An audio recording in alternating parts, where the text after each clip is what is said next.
বন্ধুরা, আমাদের এলাকার মানুষগুলো আসলেই অনেক ভালো। সবাই অনেক দিন ধরে মিলেমিশে থাকে। সবাই ধর্মীয় কাজে কিংবা সামাজিক অনুষ্ঠানে একত্রিত হয়। যে কোনো ধর্মীয় কাজে বা সামাজিক কাজে একে অপরকে সাহায্য করতে ছুটে আসে। আমাদের এলাকায় একটা ধর্মীয় অনুষ্ঠানে নিমন্ত্রণ ছিল। যাই গিয়ে দেখি আমিও কোনো কাজ করতে পারি কিনা। সবাই মিলেমিশে কাজ করলে ভালোই লাগে। সবাই সাথে মিলেমিশে কাজ করলে খুব ভালোই লাগে।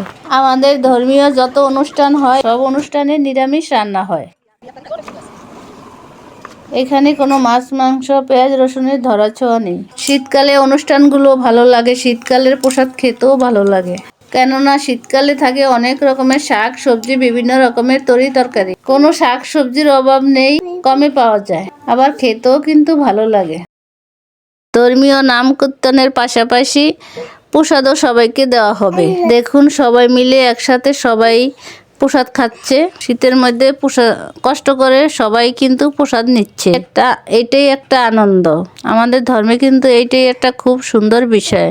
আপনি ধনী হন গরিব হন, এভাবে করে মাটিতে বসে প্রসাদ নেবেন সবার সাথে। কোনো অহংকার নেই কারোর মধ্যে।